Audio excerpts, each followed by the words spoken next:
வார்த்தை பகுதிகளுக்கு நேராக கடந்து செல்லுகிறோம்.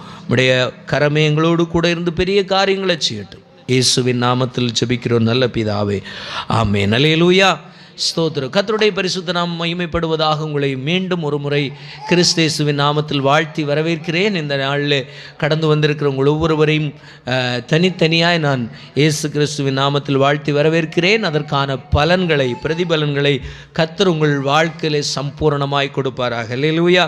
ஒரே ஒரு வேத பகுதியை வாசிக்கலாம். அதிலிருந்து சில நிமிடங்கள் கர்த்தருடைய வார்த்தைகளை நாம் தியானிக்க போகிறோம். ஸ்தோத்திரம்.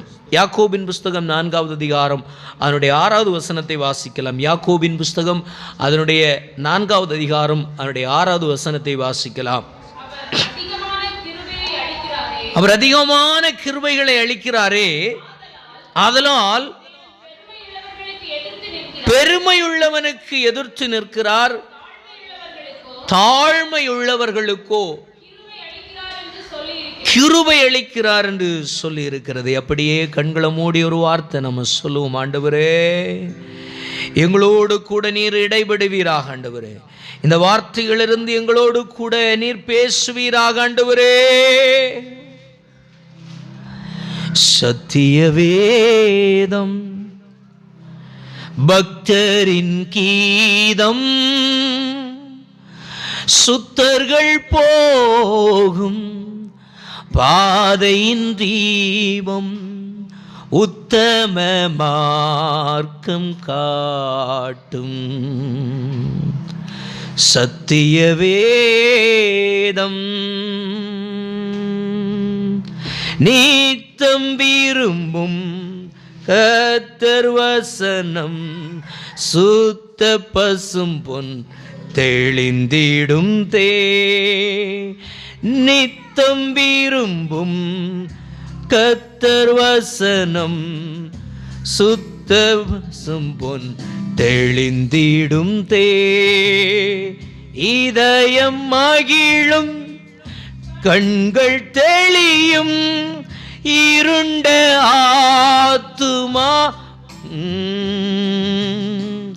இதயம் மகிழும் கண்கள் தெளியும் இருண்ட ஆத்துமா ரடையும், சத்திய வேதம் பக்தரின் கீதம், சுத்தர்கள் போகும் பாதையின் தீபம், உத்தம மார்க்கம் காட்டும் சத்திய வேதம். ஆண்டவரே, இந்த வார்த்தைகளின்படியே உங்களோடு கூட பேசுங்க. உடைய பெரிய காரியங்களை காண உதவி செய்யுங்கப்பா. பல்ல கரத்தில் ஒப்பு கொடுக்கிறோம். ஆசீர்வதி இயேசுவின் நாமத்தில் பிதாவே, ஆமென். அல்லேலூயா. வாசித்த வசனத்தை ஒரு விசை வாசிக்கலாம். தேவன் அதிகமான கிருபைகளை அளிக்கிறாரே, ஆதலால் தேவன் பெருமையுள்ளவர்களுக்கு எதிர்த்து நிற்கிறார், தாழ்மையுள்ளவர்களுக்கோ கிருபை அளிக்கிறார் என்று சொல்லி இருக்கிறது. அல்லேலூயா சொல்லுங்களேன், சத்தமா சொல்லுங்களேன். அல்லேலூயா. இங்கே நான் வாசிக்கும்போ தேவனை குறித்து லகுவாய் 2 விஷயம் சொல்லப்படுகிறது.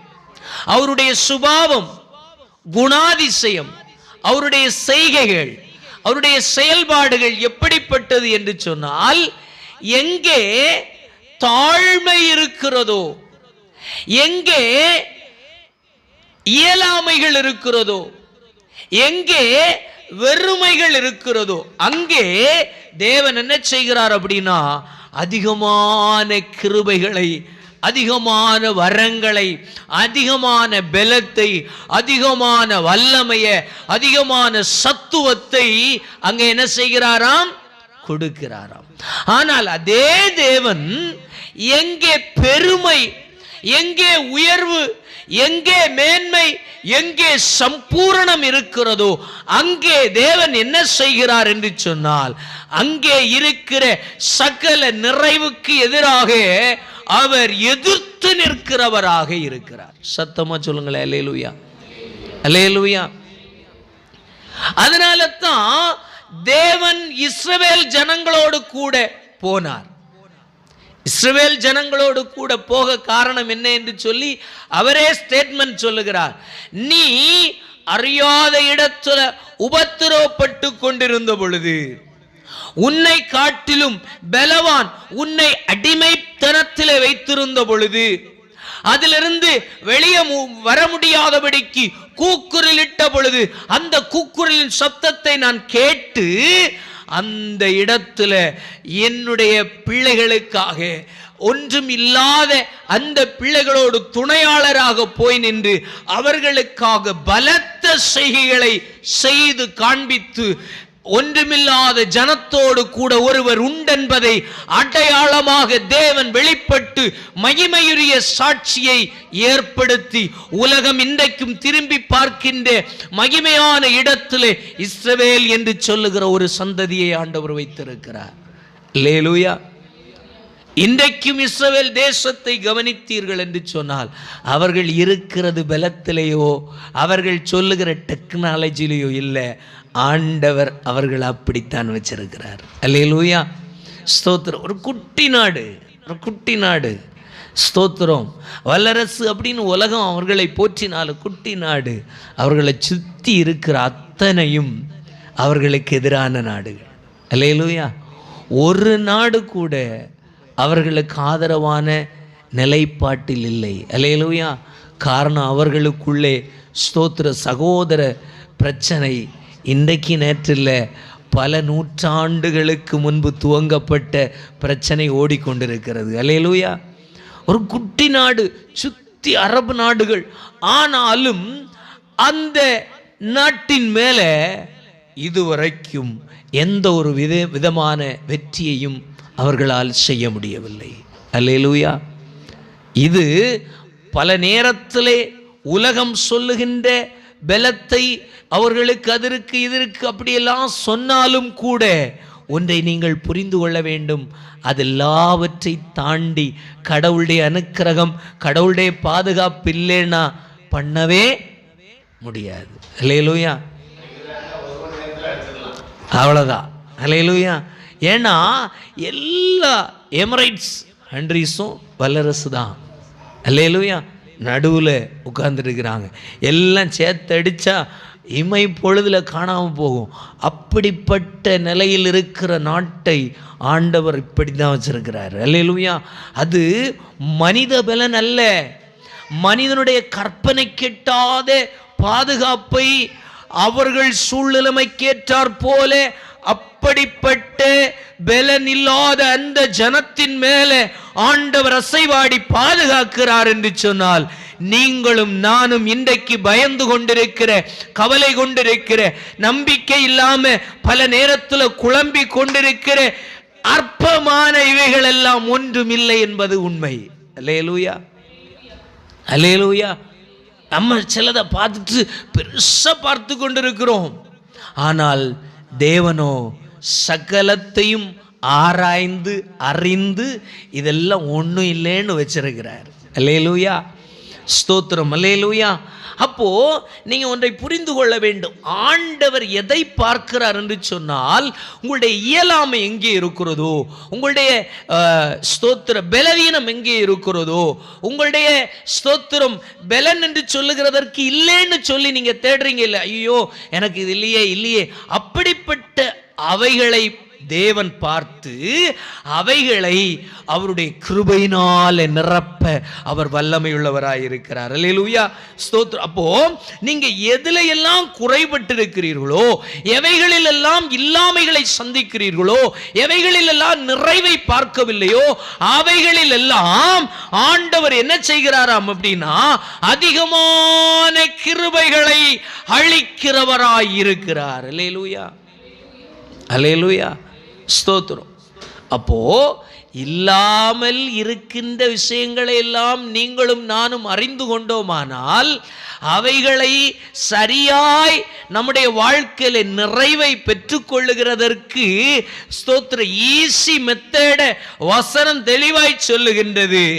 அதை நீங்கள் நன்மையால் நிரப்ப, அதை சம்பூரணமாய் மாற்றிக்கொள்ள, அதை நீங்கள் கிறிஸ்து இயேசுவுக்குள்ளாக ஸ்தோத்திரம் சங்கீதக்காரனாகிய தாவீது சொல்லும் பொழுது சொல்லுகிறார், அழுகையின் பள்ளத்தாக்கை உருவ நடந்த வாழ்க்கை. அல்லேலூயா.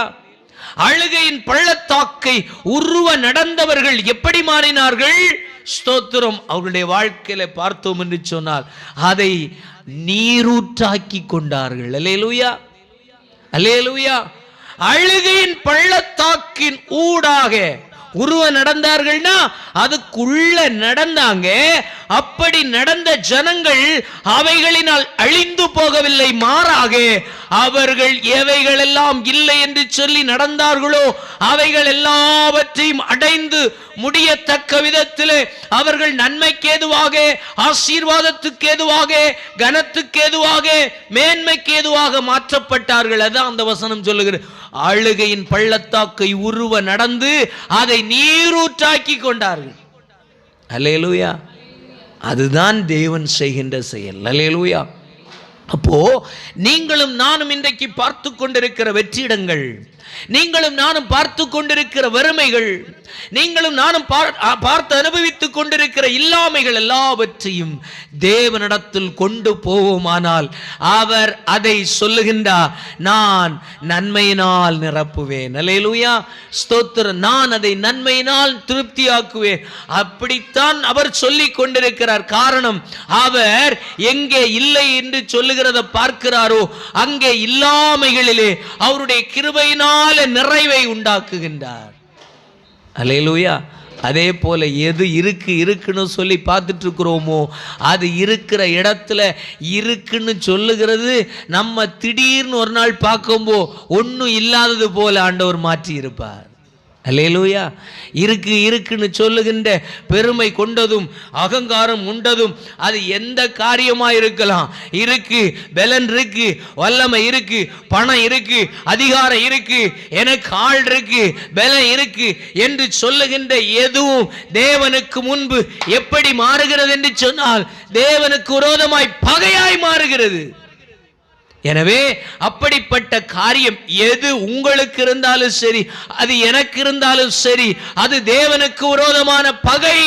இந்த வருடத்தை முடிக்கிற இந்த முடிவு நாட்களில் வந்திருக்கிற தேவனுடைய பிள்ளைகளாகிய நீங்களும் நானும் ஒன்றை புரிந்து கொள்ள வேண்டும். இல்லாமை இருக்கின்ற நமக்காக அவர் கிருபைகளை நிறைய பெருக பண்ணுகிறார் என்று சொன்னால் அதே இடத்துல நமக்கு நிறைய இருக்குன்னு சொல்லி எதையாகிலும் நாம் பிடித்து கொண்டிருப்போமானால் அவைகளில் ஜாக்கிரதை உள்ளவர்களாய் இருந்து கொள்ளுங்கள். காரணம், நமக்கு இருக்கு, இதெல்லாவற்றையும் கொண்டு சாதிப்பேன் என்று சொல்லுகிறவைகளிலே ஆண்டவருடைய எதிர் செயல் இருக்கும் என்பதை மறக்க கூடாது. அல்லேலூயா, அல்லேலூயா. அவரிடத்தில் கிருபைக்காய் சரணடைகிற மனுஷனுக்காக, அவருடைய வல்லமைக்காக, அவருடைய சத்துவத்திற்காக, அவருடைய துணைக்காக பிரயாசப்படுகிற ஒவ்வொரு பிள்ளைகளுக்காக, அது சின்ன பிள்ளையா இருக்கலாம், பெரியவங்களா இருக்கலாம், அவர்கள் இவர்களா இருக்கலாம், அவர்களா இருக்கலாம், இந்த உலகம் வேற்றுமைப்படுத்தி பார்க்கின்ற எந்த வேற்றுமைகளும் தேவன் செயல்படுகிறதற்கு ஒரு வேற்றுமை தடையே இல்லை. அல்லேலூயா, அல்லேலூயா. இந்த உலகத்தில் நீங்க சில உரிமைகளை பெற்றுக்கொள்ள வேண்டுமானால் அதற்கு நீங்கள் குவாலிஃபைடா இருக்கணும். எப்படி? அதற்கு நீங்கள் குவாலிஃபைடா இருக்கணும். அரசாங்கத்தில் எந்த ஒரு உதவியை நீங்கள் கேட்கணும் அப்படின்னா இருக்கு, கேட்கக்கூடிய உரிமைகள் இருக்கிறது. அந்த உரிமைகளை கேட்கும் பொழுது நீங்கள் சரியான தகவல்கள், சரியான காரியங்கள் உங்களுக்கு இருந்தது அப்படின்னா அதை அரசாங்கம் கொடுக்கும். ஆனால் நீங்கள் கொடுக்கிற காரியங்கள் சரியா இல்லை என்று சொல்லும் பொழுது அதை தடுக்க அரசாங்கத்துக்கு என்ன உண்டு? அதிகாரம் உண்டு. அல்லேலூயா. அதே போலதான் ஆண்டவர் உங்கள் குறைவுகளை பார்த்து பலனாய் வெளிப்பட்டு உங்கள் குறைவுகளை நிறைவாக்க அவரால் முடியும். அதே போல எவைகளெல்லாம் இருக்கிறது என்று சொல்லி தேவனுக்கு எதிரடையாய் செயல்பட்டு கொண்டிருக்கிறோமோ அவைகள் பல நேரத்திலே நம்மை எங்கே கொண்டு போய் விட்டுவிடும் என்று சொன்னால் தேவனுக்கு பகையாளியாய் கொண்டு விட்டுவிடும். அல்லேலூயா. அதுக்கு ஊழியம் செய்கிறவர்களுக்கும் விதிவிலக்கே இல்லை. அல்லேலூயா. நீங்க நிறைய வசனங்களில் பார்த்தீங்கன்னா தேவனுக்காய் சாதித்த எல்லா மனுஷர்களும் இதில் தவறி இருக்காங்க. விசுவாசிகளின் தந்தையாகி ஆபிரகாமே தவறி இருக்கிறார். அல்லேலூயா. இப்படி ஒவ்வொரு மனிதர்களுடைய வாழ்க்கையிலும் தவறி இருக்கிறார்கள். மோசே முகமுகமாய் தேவனை பார்த்தான். மோசே இஸ்ரவேல் ஜனங்கள் கடவுளை போல பாவித்தாங்க. ஏன்னா அவனை கொண்டு செய்த அற்புதங்கள் அவ்வளவு பார்த்தாங்க. என்னையா ஒரு புது மனுஷன் வந்திருக்கான் நமக்கு வேண்டி, ஏதோ கடவுள் கடவுள்னெல்லாம் சொல்றான், இந்த ஆண்டவர் உங்களுக்காக இருக்கிறார் அப்படின்னு எல்லாம் சொல்றான் அப்படின்னு சொல்லி நின்னப்போ செங்கடல்கிட்ட இவரை நம்பி போயாச்சு. செங்கடலை நீட்டுறாரு, கடல் ரெண்டாய் பிளக்கிறது. பார்வோனுக்கு முன்னாடி எவனுமே போய் நிக்க முடியல. ஆனா கையில ஒரு கோலையும் கொண்டு போகிறான். போகும்போ அவனுடைய சகல மந்திரவாதிகளினாலும் அவனுடைய அரசவையில் இருந்த சகல திறன் படைத்த திறமைசாலிகளாலும் செய்ய முடியாத காரியங்களை அவன் கையில் இருந்த கோல் செய்தது. அவனை போல அற்புதங்களையே பார்வோனுடைய அரண்மனையில் இருந்தவர்களும் செய்தார்கள். பாம்பை வர பண்ணினார்கள், எல்லாத்தையும் செய்தார்கள். ஆனால் வசனம் சொல்லுகிறது அவனுடைய மோசையினுடைய கோலாகிய பாம்பு எல்லாத்தையும் விழுங்கி போட்டது. அல்லேலூயா, அல்லேலூயா. இப்படிப்பட்ட மகத்துவமான செயல்களை இந்த மோசையை கொண்டு செய்தார். ஒரு காலத்தில் மோசையை போல எல்லாரும் அபிஷேகத்தில் நிரம்புகிறார்கள். அப்பையும் ஒரு பிரச்சனை வருகிறது. நானும் ஆசாரியன்தான், நானும் கர்த்தருடைய தீர்க்கதரிசி தான் என்று சொல்லுகிற பிரச்சனை வருகிறது. அங்கே ஆண்டவர் சொல்லுகின்றார், எந்த மனுஷன் தேவனுடைய ஆலயத்தில் ஆலய காரியங்களிலே ஆசாரியத்துவ ஊழியம் செய்ய வேண்டும் என்று சொல்லுகிற கேள்வி எழுந்த பொழுது அங்கே தேவன் பலமான கிரியைகளை ஸ்தோத்திரம் மோசைக்கு வழிவகுத்து கொடுத்தாரு. எல்லா கோத்திரமும் வா, நான் தெரிஞ்சு கொண்டவன் யார் அப்படின்னு அடையாளமாக காட்டுவேன் அப்படின்னு சொல்லி எல்லா கோத்திரத்துக்கும் பேரெழுதி ஒரு மரத்தை வெட்டி அதை காய வச்சு 7 நாள் கழிச்சு பல ப்ராசஸ் பண்ணி அதை அவரவர் பெயரில் கொண்டு போய் தேவனுடைய சமூகத்தில் கொண்டு ஒப்படைக்க சொன்னார். அல்லேலூயா. இன்றைக்கு ராத்திரி வேளையில தேவனுடைய ஆலயத்தில் வைக்கப்பட்டது. காலையில் எழும்பி பார்த்தா யாருடைய கோல் துளிர்த்து, நல்லா புரிந்து, ஒரு ராத்திரியிலே காய்ந்து போயிருந்த மரம் பச்சையாகி துளிர்த்து அது கிளை விட்டு அது காய் காய்த்து பூ பூத்து காய் காய்த்து கனியாக மாறி இருந்தது. அந்த கோல் யாருடைய கோல்னு பார்த்தா அங்கே பெயர் எழுதப்பட்டிருந்தது ஆரோனுடைய கோல். அல்லேலூயா. அப்போ இப்படிப்பட்ட அற்புதங்களை எல்லாம் செய்த பொழுது, இது மட்டுமல்ல, அவர்கள் வனாந்தரத்திலே சாப்பிடுறதுக்கு எதை சாப்பிடுவோன்னு சொல்லி நின்ன நேரத்தில் ஆச்சரியமாய் ஆண்டவர் பரலோக தூதர்களுடைய மன்னாவினால் இஸ்ரவேல் ஜனங்களை போஷித்தார். ஒரு நாள் தான் அதுக்கு எக்ஸ்பயர், மேனுஃபேக்சரிங் டேட் ஒரே நாள் தான்.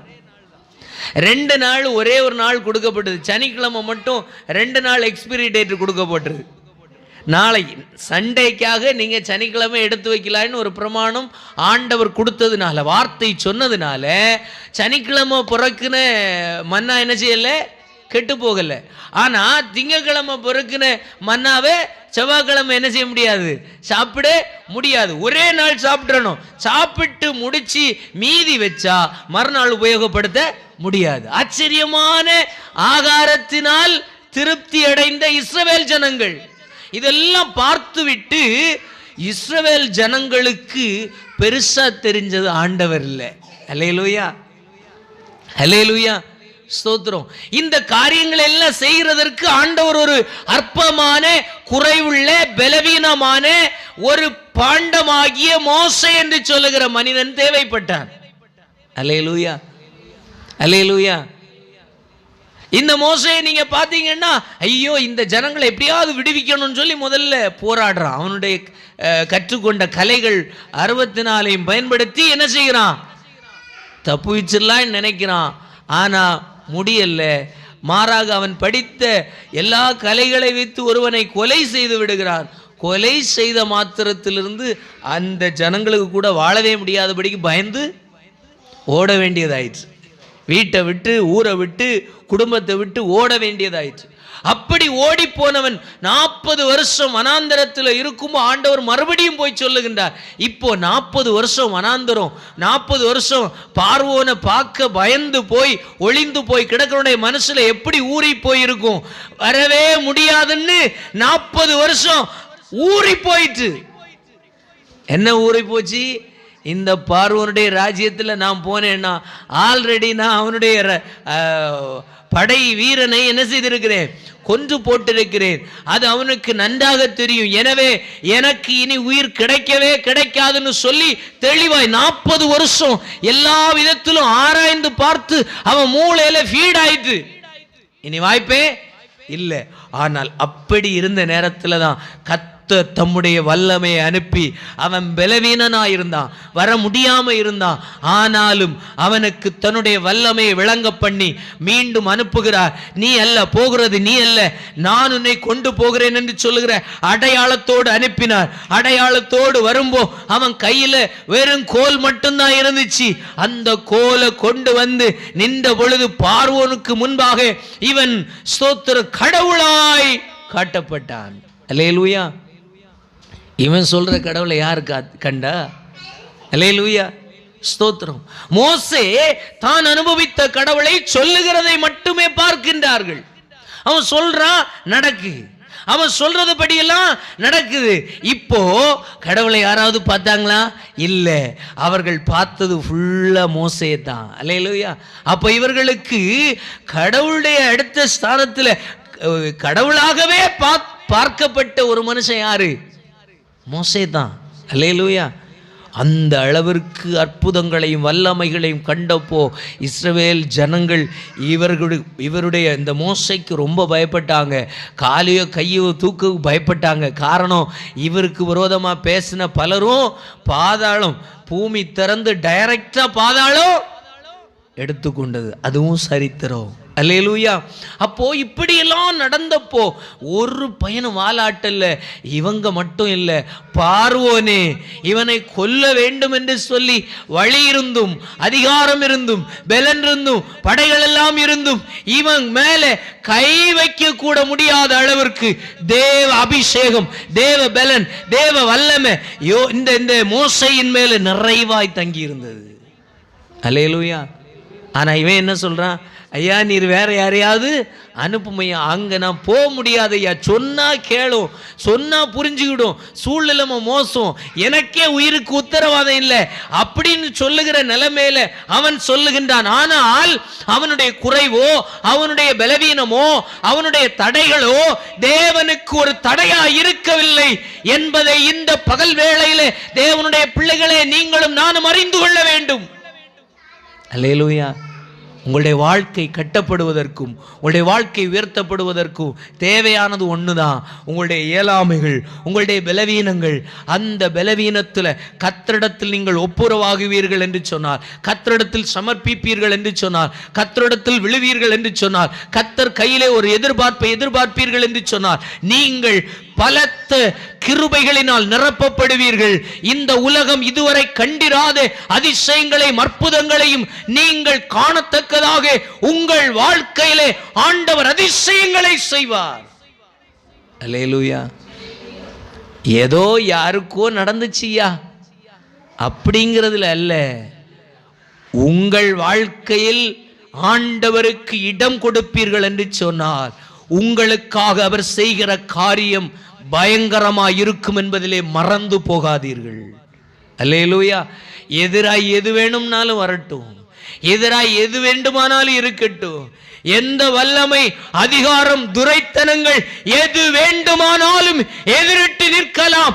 ஆனால் கர்த்தர் உங்கள் பட்சத்தில் இருப்பாரானால் அவைகள் ஒன்றும் உங்களை சேதப்படுத்த அவர் விட மாட்டார். அல்லேலூயா, அல்லேலூயா. என்னை கேட்கின்ற அருமையான தேவனுடைய பிள்ளைகளே, இந்த கடைசி நாட்களுக்குள்ளே இருக்கிற உங்களை பார்த்து சொல்லுகின்றேன், இந்த வருஷத்தில் எங்கே ஆகிலும் ஆண்டவரை விட்டு தூரமாய் போயிருக்கலாம். ஆண்டவரை நீங்க ஒரு கேரா நினைக்காம போயிருக்கலாம். உங்கள் தோல்வியில, உங்க பிரச்சனையில, உங்க போராட்டத்தில் அவரை மறந்து நீங்க பிரயாசப்பட்டு தோற்று போய் நிற்கலாம். அந்த இடத்துல இந்த நேரத்தில் உங்களை பார்த்து சொல்லுகின்றேன், அந்த இடத்துல அந்த கிருபை கொடுக்கின்ற, அந்த வல்லமை பொருந்தின, மகத்துவம் நிறைந்த தேவனை உங்கள் தோல்வியின் இடத்துல, உங்கள் ஸ்தோத்திர இயலாமையின் இடத்துல சேர்த்துக் கொள்வீர்கள் என்று சொன்னார். நீங்கள் ஜெயிக்க அவர் செய்கிற கிரியை இந்த தேசம் கண்டு ஆச்சரியப்படுகிற அளவிற்கு மாற்றுவார். அல்லேலூயா. அதை உங்க வாழ்க்கையில அனுபவிக்க விரும்புகிறீர்களா? அதை உங்க வாழ்க்கையில ஸ்தோத்திர சாட்சியாய் அனுபவிக்க விரும்புகிறீர்களா? அதற்கு நீங்கள் ஒன்றே செய்ய வேண்டும். அந்த வசனம் சொல்லுகிறது, தாழ்மையுள்ளவர்களுக்கு கிருபை கொடுக்கிறார். அல்லேலூயா. தாழ்மையுள்ளவர்களுக்கு என்ன கொடுக்கிறாராம்? கிருபை கொடுக்கிறார். நீங்க அப்படியே வேதாகமத்தில் யோனாவின் புஸ்தகத்தை திருப்பி பாருங்க. யோனாவின் புஸ்தகத்தில் 3வது அதிகாரம் 1 முதல் 10 வரைக்கும் நீங்க பார்த்தீங்க அப்படின்னா, அங்கே சொல்லப்பட்டிருக்கிற விஷயங்களை பார்த்தீங்க அப்படின்னா, ஆண்டவர் நான் அழிக்க போறேன், இந்த தேசத்தின் பாவம் கொடிதாய் போயிற்று, இந்த தேசத்தின் ஜனங்கள் அருவருப்பான காரியத்தை செய்கிறார்கள், இந்த ஜனத்தை நான் அழிக்க போகிறேன் என்று சொல்லி ஆண்டவர் தீர்க்கதரிசிக்கு சொல்லி அனுப்புகிறார். நான் அழிக்க முன்னாடி உன்னை அனுப்புறேன், நீ போய் சொல்லு அப்படின்னு சொல்லுகின்றார். சொல்லும் போ கர்த்தருடைய வார்த்தை அழிக்க திட்டமாயிற்று. அவருடைய முடிவில் மாற்றமே இல்லை. ஆனால் அவர்களுடைய வாழ்க்கையிலே அழிவு வருகிறது என்பதை இந்த யோனா சொன்ன பொழுது, அந்த 3வது அதிகாரத்தை முழுசும் நீங்க படிச்சீங்கன்னா, அங்கே சிறியோர் முதல் பெரியோர் மட்டும், ஆடு மாடுகள் துவங்கி கால்நடைகள் அத்தனைக்கும் உபவாசம் அறிவித்து ராஜா தன்னுடைய ராஜ சிங்காசனத்தில் இருந்து ரெட்டுடுத்தி புழுதியிலே உட்கார்ந்து கொண்டு கதறுகின்றான், ஆண்டவரே எங்கள் அக்கிரம வழிகளை நாங்கள் உணர்ந்திருக்கிறோம், எங்களை மன்னியும், எங்களை அழிவிக்காதிரும் என்று சொல்லி சகல பாவங்களுக்காக, சகல அக்கிரமங்களுக்காக தேவனை நோக்கி கதற ஆரம்பித்தார்கள். ஒரே விஷயம், ஆண்டவர் திட்டம் பண்ணிட்டார், அழிக்கணும்னு சொல்லி திட்டம் வச்சிருந்த திட்டத்தை போய் தீர்க்கதரிசி அறிவித்த உடனே ஜனங்கள் மனஸ்தாபப்பட்டு அழுதார்கள், புலம்பினார்கள், தங்களுடைய வாழ்க்கையில் இருந்த குறைவுகளை விட்டுவிட்டு கர்த்தரிடத்தில் திரும்பினார்கள். அங்கே சொல்லுகிறது, உடனே அந்த அதே அதிகாரத்தில் ஒரு வசனம் இப்படியாய் சொல்லுகிறது, கர்த்தர் தாம் செய்ய நினைத்த தீமையிலிருந்து செய்யாமல் இருக்கத்தக்கதாக மனஸ்தாபம் கொண்டார். அந்த வசனத்தை வாசிக்கலாம். எத்தனை வசனம்? 10வது வசனம் வாசிக்கலாம். அவர்கள் தங்கள் பொல்லாத வழிகளை விட்டு திரும்பினார்கள் என்று தேவன் அவர்களுடைய கிரியைகளை பார்த்து தான் அவர்கள் மேலே செய்வேன் என்று சொல்லி இருந்த தீங்கை குறித்து மனஸ்தாபப்பட்டார். மனஸ்தாபப்பட்டது மட்டும் இல்லை, ஆண்டவர் அழிக்க வேண்டும் என்று சொல்லி சித்தம் கொண்ட அந்த திட்டத்தையே ஹோல்டில் போட்டுட்டார். அல்லேலூயா. அழிக்க வேண்டும் என்று சொல்லி நினைத்த அழிவை அப்படி நிறுத்தி வைத்தார். இதுக்கு காரணம் என்ன? தேவனிடத்திலிருந்து வந்த வார்த்தையை உணர்ந்த உடனே சிறியோர் பெரியோர் எந்த வித்தியாசமும் இல்லாம கர்த்தரிடத்தில் விழுந்தார்கள். அல்லேலூயா. இன்றைக்கு ஆவிக்குரிய வாழ்க்கை, ஆன்மீக மண்டலங்கள் எல்லாம் மனிதர்கள் பாதையில் விழுகிறது. இங்கே அந்த தேசத்தின் சிறியோர் முதல் பெரியோர் மட்டும், குறிப்பா ராஜா வரைக்கும் சரியான தீர்மானத்தை செய்தாங்க. கர்த்தரிடத்தில் விழுந்தார்கள். தங்களுடைய பொல்லாத வழிகளை விட்டு திரும்பும்படி கர்த்தரிடத்தில் திரும்பினார்கள். இன்றைக்கு ஆவிக்குரிய மண்டலம் எப்படி திரும்புகிறது? வழிகளை மக்களை மாற்றும்படிக்கு பிரசங்கிக்கின்ற ஊழியக்காரர்களிடத்தில் திரும்புகிறது. அது அன்றைய நாளில் இருந்திருந்தால் குறிப்பிட்டு குற்றத்தை சொன்ன நபர்களிடத்தில் என்ன மட்டும் காத்துக்கூடோன்னு பாலிஷ் பண்ணி போய் சேர்ந்திருந்தா எல்லாரும் சேர்ந்து அழிந்திருப்பாங்க. இன்றைக்கு அதுதான் நடந்து கொண்டிருக்கிறது. என்னை கேட்கின்ற அருமையான தேவனுடைய பிள்ளைகளே, எச்சரிப்பின் சத்தம் யார் மூலமாய் எப்படி ஆகிலும் கேட்டால் அதிலே அந்த எச்சரிப்பை சொல்லுகின்ற மனிதர்களிடத்திலே அவைகளின் வழியாக நாம் அளிக்கப்படக்கூடாதபடிக்கு ஆதாயத்துக்காக, இழிவான ஆதாயத்துக்காய் போய் சேர்கின்ற முறைகள் இன்றைக்கு அதிகமாய் பெருகிக் கொண்டிருக்கிறது. அதன் முடிவோ மரண வழிகள், அழிவு. அது வேண்டாம். யோனாவின் நாட்களிலே நடந்த அந்த மனஸ்தாபத்தை போல கர்த்தரிடத்தில் திரும்புவீர்களானால் தேவனுக்கும் நமக்கும் ஏற்பட்ட பிரிவினைக்கும் குறைவுகளுக்கும் இக்கட்டுகளுக்கும் ஏற்றாற் போல அதை உணர்ந்து அதை சரி செய்து கொள்ள கர்த்தரிடத்தில் நீங்களும் நானும் திரும்புவோம் என்று சொன்னார். நிச்சயமாகவே அவர் நமக்காக செய்யும்படிக்கு காத்திருக்கிற தீமைகளை குறித்து நிச்சயமாக அதை நம்மை விட்டு தூரமாக்க நமக்காக கிரியை செய்வார் என்பதிலே மாற்றமில்லை. அல்லேலூயா. இன்றைக்கு ஏன் அந்த அற்புதங்கள், அந்த அதிசயங்கள், அந்த மாற்றங்கள் நடக்கவில்லை? மனிதன் இழிவான எதையோ ஒன்றை தேடிக்கொண்டிருக்கின்றான். இந்த உலகத்தில் எதையோ சாதிக்க வேண்டும் என்று சொல்லி உலக மனிதன் அதிகாரங்களையும் வல்லமையும் பிடித்து போகிறது போல ஆவிக்குரிய மண்டலங்கள் மிகவும் கட்டுப்போய் கிடக்கிறது. ஆவிக்குரிய பகுதிகள் எல்லாவற்றையும் பார்த்தோம் என்று சொன்னால் அவர்கள் காப்பார்கள், இவர்கள் காப்பார்கள் என்று சொல்லுகின்ற ஓட்டத்தோடு அவர்களுக்கு பின்பு ஒரு கூட்டம், இவர்களுக்கு பின்பு ஒரு கூட்டம் என்று சொல்லி சிதறிக் கொண்டிருக்கிறது.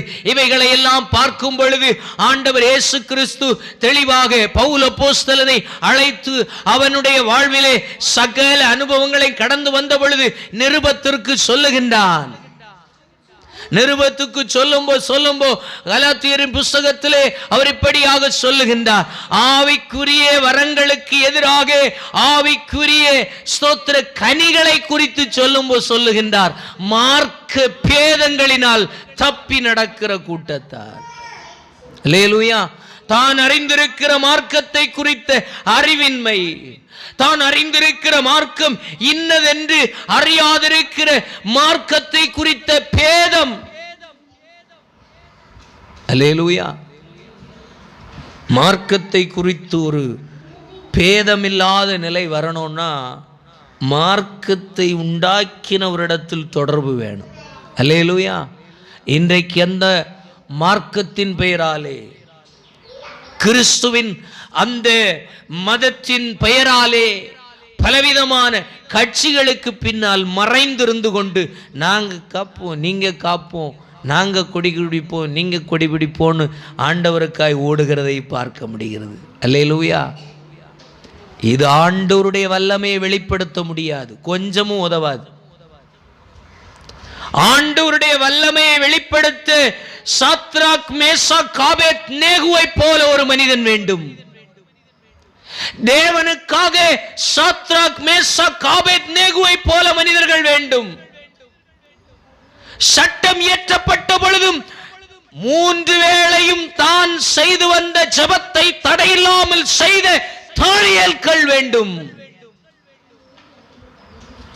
மரணத்தையும் துட்சமென நினைத்து ஆண்டவருக்காக ஏற்றுக்கொள்ளக்கூடிய மனம் கொண்டு வாலிபர்கள் வேண்டும் என்பதை ஆண்டவருடைய நோக்கமாயிருக்கிறது. ஆனால் இன்றைக்கு ஆன்மீக மண்டலங்கள், ஆவிக்குரிய மண்டலங்கள் என்ன செய்கின்றது?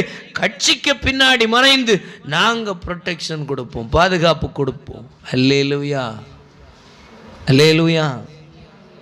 இது தேவனுக்கு விரோதமான பகை. ஒருவன் தேவனிடத்தில் இருந்தால் அவனுக்காக, அவன் சந்திக்கிற பிரச்சனைகளுக்காக பரிகரிக்க ஒரு தெய்வம் உண்டு. இந்த அரசாங்கம் ஒரு பெரிய துறை வைத்து, அத்தனை துறைகளை வைத்து கண்காணித்து ஒரு காரியத்தை கண்டுபிடிக்கிறது என்று சொன்னால் இந்த உலகத்தை படைச்ச ஆண்டவருக்கு எவ்வளவு பெரிய ப்ரொடெக்ஷன் கொடுக்க, எவ்வளவு பெரிய அதிகாரம், எவ்வளவு பெரிய வல்லமை அவர்கிட்ட இருக்கும். அவரை தாண்டி உங்களுக்கும் எனக்கு ஒரு பாதுகாப்பு தர முடியுமா? அல்லேலூயா. அவர் சொல்லுகின்றார், நீ நிலவில் போய் கூடாரம் இட்டாலும் அங்கிருந்து நான் உன்னை விழ தள்ளுவேன். பாதாளத்தில் தோண்டி பாதாளத்தில் போய் படுக்கை போட்டு கொண்டாலும் அங்கேயும் தேவன் இருக்கிறீர். அல்லேலூயா. சங்கீதக்காரன் சொல்றான், நான் எங்கேயாவது ஆண்டவருடைய பிரசன்னம் இல்லாத இடத்துக்கு போகணும்னு ஓடுகிறேன். ஆனா ஓடி மேல போனா எங்க இருக்கிறீர்? அங்கேயும் நீர் உட்கார்ந்து இருக்கிறீர். சரி, இங்கதான் நீர் உட்கார்ந்துரு, அங்க நீர் இருந்துகிடும், நான் பாதாளத்துக்குள்ள போகிறேன்னு சொல்லி பாதாளத்துல போனா அங்கேயும் நீர் என்ன செய்கிறீர்? படுத்திருக்கிறீர். அல்லேலூயா. அப்போ உம்மை விட்டு நான் எங்கே ஓடுவேன்? உம்மை விட்டு, உம்முடைய சமூகத்தை விட்டு, உம்முடைய பார்வையை விட்டு, உம்முடைய பிரசன்னத்தை விட்டு நான் எங்கே ஓடுவேன்? அல்லேலூயா. அவ்வளவு வல்லமை கொண்ட ஆண்டவரை தாண்டி நமக்கு ஒன்று வருமா? வாய்ப்பே இல்லை. அப்போ சிலது வருது அப்படின்னு சொன்னா ஆண்டவரை முன்னிறுத்தி நிற்போம். சகலமும் வெற்றியாய் மாறச் செய்கிறவர் மாறச் செய்வார். அல்லேலூயா. ஒருவேளை மாறாது, இதுல நம்ம போய்தான் ஆகணும்னா போவமே சீக்கிரம். அல்லேலூயா. அல்லேலூயா. என்ன சாதிச்சிட்டோம்? கர்த்தருக்காக இரத்த சாட்சியா மரிக்கணும்னு ஒரு திட்டம் வச்சிருந்தார்னா அதை நாம் செய்வோம். அல்லேலூயா. இல்லாம நம்முடைய இந்த உலகம் ஓடுகிறது போல ஒரு ஓட்டம் நமக்கு விருதாவாய் இருக்கும். அல்லேலூயா. அல்லேலூயா. கர்த்தர் தம்முடைய கரத்தை யார் என்று விளங்க பண்ணி இருக்கிறார். பூமிக்கு எல்லை குறித்தவர், தண்ணீருக்கு எல்லை குறித்தவர், காற்றுக்கு எல்லை குறித்தவர். காற்று வீசணும் வீசக்கூடாதுன்னு கைகளில் பிடிச்சு வச்சிருக்கிறாரா? நீங்க யாராவது காற்றை பிடிக்க முடியுமா? அவர் கையில் பிடிச்சு வச்சிருக்கிறாரா? அல்லேலூயா. சில நேரம் நம்ம காற்றே இல்லைன்னு சொல்கிறோம், சில நேரம் வயாம காற்று அப்படின்னு சொல்கிறோம். அவர் எங்கே இருக்கான்? எல்லாத்தையும் கையில் பிடிச்சிருக்கிறாரா? அவர் விட்டாதான் அது வீசுமா, விடலைன்னா வீசாது. அல்லேலூயா. ஸ்தோத்திரம். தண்ணி, ஸ்தோத்திரம், எங்கெங்கோ நமக்கு தேவை இருக்கு. வெளிப்படையா தேவை இருக்கு, பூமிக்கு அடியில் குடிக்கிறதுக்கு தேவை இருக்கு, எங்கெங்கேயோ இருந்து நமக்கு போஷிக்கிறார். எல்லாத்தையும் யோசித்தோம் என்று சொன்னால் ஆச்சரியமானது. இதெல்லாம் அரசாங்கம் கொடுத்த தண்ணியா? அல்லேலூயா. நிர்வாகம் பண்ணுகின்றது. ஆனால் இந்த தண்ணி நல்ல தண்ணியா ஒரு கிராமத்துக்கு இருக்கணும்னா, ஒரு வீடு போர் போடும்போ அந்த போர்ல நல்ல தண்ணி வரணும்னா எந்த அரசாங்கமும் சர்டிபிகேட் எல்லாம் கொடுக்க முடியாது. அல்லேலூயா. அது ஆண்டவர் கொடுத்தா நல்லதா வரும், இல்லைன்னா அவர் கையை மூடினா எப்படி வரும்? கெட்டதா தான் வரும். ஒன்றும் செய்ய முடியாது. ஆமா, சில நேரம் புகையாத்தான் வரும். அல்லேலூயா. 1000 அடி போட போறேன்னு சொல்லி போட்டாலும் அங்கேயும் புகையா வர்ற எத்தனையோ இடங்கள் இருக்கிறது. அப்போ மனுஷனுக்கு முடியாதுன்னு சொல்லுகிற இவைகளிலெல்லாம் முடியத்தக்க செயலை செய்கின்ற அதிகாரமுடைய தேவனுக்கு முன்பாக நாம் பயப்பட்டு கொண்டிருப்பது எதற்கு? அல்லேலூயா. அழிவுள்ள சாம்ராஜ்யத்தை வைத்து மிரட்டி கொண்டிருக்கிற அற்ப மனுஷனுக்கு முன்பு நாம் பயப்பட தேவையில்லை. காரணம், இதெல்லாம் இன்னைக்கு எனக்கு நாசியில சுவாசம் இருக்கு, நாளைக்கு இருக்குமான்னு எனக்கு கேரண்டி கிடையாது. அவ்வளவுதான். 2 நாள் நல்ல பிளத்தை வச்சு ஓடலாம். அல்லேலூயா. ஆனா 3வது நாள் மூக்குல இருந்து வெளியே சுவாசம் வரணுமா, வந்துட்டு உள்ள போகணுமான்னு தீர்மானிக்கிறது யாரு? ஆண்டவர். அல்லேலூயா. அப்படி இருக்கும்போ வசனம் தெளிவாய் சொல்லுகிறது, இந்த உலக மனுஷனுக்கு பயப்படுகிற பயத்தை குறித்து வேதம் தெளிவாய் சொல்லுகிறது. இந்த சரீரத்தை அழிக்க வல்லமையுள்ள மனிதர்களுக்கு பயப்படுகிறத விட்டுட்டு ஒரு மனுஷன் நம்மளை அழிக்க வர்றான், ஐயோ அப்படின்னு சொல்லி உயிருக்கு பயப்படுகிற அந்த பயத்தை காட்டிலும் எது முக்கியம்னு பைபிள் சொல்லுது அப்படின்னா, இந்த சரீரம் நீங்க கொல்லாட்டாலும் ஒரு நாள் என்ன செய்ய போகுது? போய் தான் ஆகணும். யாரும் பிடிச்செல்லாம் வைக்க முடியாது. வாய்ப்பே மனுஷனா பிறந்த பிறப்பு எவ்வளவு உறுதியோ அதே போல இறப்பு என்பது ஒன்று இருக்கிறது. அப்போ இந்த இறப்பை நம்ம என்ன செய்ய முடியாது? அவன் ரெண்டு பாதுகாத்ததுனால நம்ம இறக்காமலே இருக்க முடியுமா? முடியாது, வாய்ப்பே இல்லை. அப்போ இன்னைக்கே நாளைக்கே அது கேரண்டி தான். ஒன்னில் அவன்னாலும் பிரச்சனை கிடையாது. ஆனால் ஆண்டவர் என்ன சொல்றார் அப்படின்னா, இந்த சரீரத்தை வல்லவர்களாகிய மனுஷருக்கு இவ்வளவு தூரம் பயப்படுறீங்களே, இந்த சரீரத்துக்குள்ள உங்க கண்ணுக்கு தெரியாத ஒரு ஆத்துமா இருக்கிறதே, பாவத்தினால் நிறைந்து அசுத்தத்தினால் நிறைந்து அசுத்தத்தினால் வழிநடத்தப்பட்டு ஒரு ஆத்துமா விலையேற பெற்றது உங்களுக்குள் வாசமாய் இருக்கிறதே, அந்த ஆத்துமாவை நித்திய காலமாய் நரகத்துக்கு தள்ளுகின்ற அதிகாரத்தை தேவனுடையவராய் இருக்கிறார். ஆத்துமாவை அழிக்க வல்லமையுள்ளவர் தேவன். அவருக்கு கொஞ்சம் பயப்படுங்க அப்படின்னு சொல்லு. அல்லேலூயா. உலக மனுஷனுக்கு இருக்கிற பயத்தை காட்டிலும் இந்த சரீரத்தை கொல்ல யாராலும் முடியும். 2 மாத்திரையை கூட்டி போட்டா செம்ம சாக முடியும். இல்லை ஒரு ஆயுதத்தை வச்சு குத்துனாலோ உடைஞ்சாலோ ஏதோ ஒன்று செய்தா நம்ம உயிர் எளிதாக எடுக்க முடியும். ஆனால் நமக்குள்ளே இருக்கிற ஆத்துமாவை யாராகிலும் பிடிக்க முடியுமா? பிடிக்கிறது இருக்கட்டும், பார்க்க முடியுதா? அல்லேலூயா. ஒவ்வொரு மரண வீட்டில் நம்ம சொல்லுவோம், மரித்து போனான், செத்து போனான். எங்கேயோ ஆள் என்ன பண்ணியிருக்கிறார்? எங்கேயோ போயிருக்கிறார், அவ்வளோதான். மரணம் அப்படின்னு சொன்னால் எங்கேயோ போயிருக்கிறார், அவ்வளோதான், முடிவில்லை. நிறைய பேர் பிரச்சனை, போராட்டம், கஷ்டம் எல்லாத்தையும் பார்த்துட்டு எப்படி இந்த பிரச்சனையை விட்டு மாறிடணும்னு சொல்லி என்ன பண்ணிடுறாங்க? தற்கொலை செய்து கொள்ளுகிற. தற்கொலை ஒரு முடிவு அல்ல, மரணம் ஒரு முடிவு அல்ல. மரணத்துக்கு பின்பு ஒரு பெரிய கொடுமையான வாழ்வு இருக்கு. அந்த கொடுமையான வாழ்க்கை நல்லா வாழணும்னா இந்த உலக வாழ்க்கையில கொஞ்சம் கஷ்டப்பட்டு வாழ்ந்து ஆக வேண்டும். அதான் பிரமாணம். அல்லேலூயா. அதுக்கு உதாரணம் வேதாகமும் தெளிவாய் சொல்லுது. ஐஸ்வர்யவானையும் லாசருவையும் குறித்து சொல்லுகிறது. இந்த உலகத்தில் எதுவுமே இல்லாம பிச்சைக்காரனா ஒருத்தன் கிடந்தான், ஒருத்தன் எல்லாத்தையும் அனுபவிச்சான். ஆனா 2 பேரும் மரிச்சாங்க. 2 பேரும் மரிச்சு போன இடம், ஒருத்தன் அனுபவிச்சதுனால நரகத்துக்கு போனான், ஒருத்தனோ எல்லாத்தையும் அனுபவிக்காம வெறுமையோட போய் அங்க போய் நிக்கும்போ ஆத்துமாவுக்கு என்று சொல்லி ஆபிரகாமின் மடி அவனுக்கு கொடுக்கப்பட்டது. அல்லேலூயா. அங்கே சமாதானம் இருந்தது, சந்தோஷம் இருந்தது, மகிழ்ச்சி இருந்தது. இந்த உலகம் முழுவதும் அவன் இதைத்தான் தேடினான், ஆனா கிடைக்கல. கடைசி வரை கிடைக்கல. கடைசி வரைக்கும் அவனுக்கு திருப்தியா கிடைக்கல. ஆனால் இந்த உலகத்துக்கு முடிவு சொல்லும்போ அவனுடைய வாழ்க்கையில கிடைச்சது அழிவில்லாத ஆபிரகாமின் மடியாகிய நித்தியமான சமாதானமும் சந்தோஷமும் அவனுக்கு கிடைச்சிச்சு. அல்லேலூயா.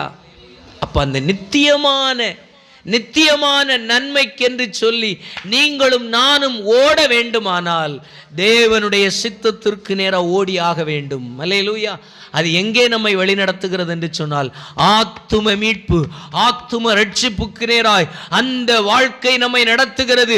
அந்த வாழ்க்கையில நமக்கு ஒரு ஆத்தும மீட்பு வேண்டும், ஆத்துமாவில ஒரு நித்திய வாழ்வு வேண்டும் என்று சொன்னா, அங்க நல்ல ஆத்துமா சமாதானமா வாழணும்னா இந்த உலகத்துல ஆத்துமா இந்த சரீரத்துல கொஞ்சம் உபத்திரம் பட்டாதான். அதனால இந்த உலகத்தில் வருகிற கஷ்டங்கள், பாடுகள், உபத்திரவங்கள், நெருக்கங்கள், போராட்டங்கள், இல்லாமைகள், வெறுமைகள், வெறுப்புகள், இவைகளை எல்லாம் பார்த்து நீங்கள் சோர்ந்து போக வேண்டாம். இவைகள் எல்லாவற்றுக்கும் வேதம் சொல்லுகிறது, நீங்கள் அனுபவித்த எல்லா துன்பங்களுக்கு ஏற்ற பிரதிபலன்களை ஆண்டவர் அளிக்கும்படிக்கு அவர் வருகின்றார். அவருடைய வருகை நெருங்கி இருக்கிறது. இன்றோ நாளையோ நடு இரவோ இல்ல அடுத்த ஜாமமோ எப்பேன்னு தெரியாது.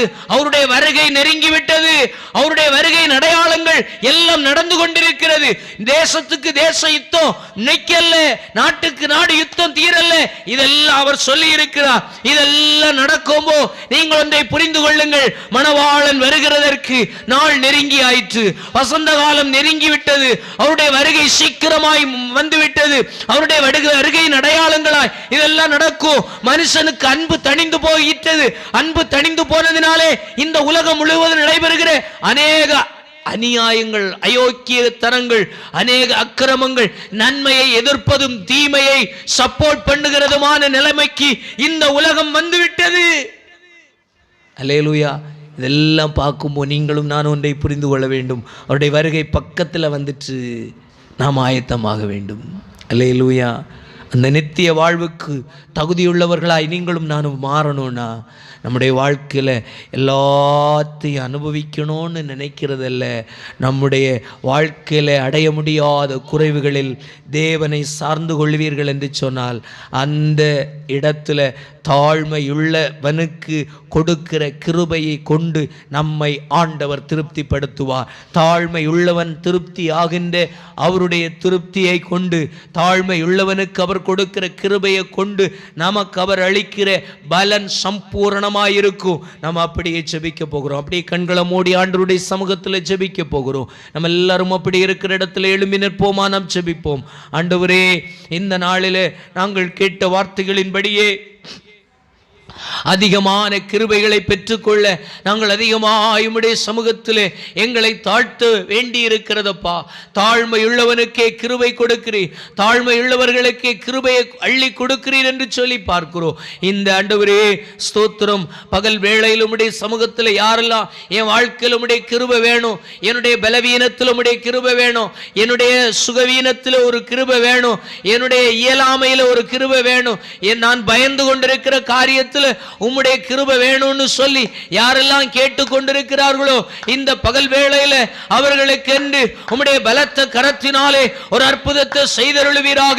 சொல்லுங்க சொல்லுங்க. ஒவ்வொரு பிள்ளைகளை கேளுங்க. ஆண்டவரே, என் மேல ஒரு தேவ அபிஷேகம், என் மேல உம்முடைய வல்லமை, என் மேல உம்முடைய அதிசயம், என் மேல உம்முடைய வல்லமை அப்பா, என் மேல உம்முடைய பலத்த கரத்தின் கிரியைகள் வெளிப்படுவதாக. ஓ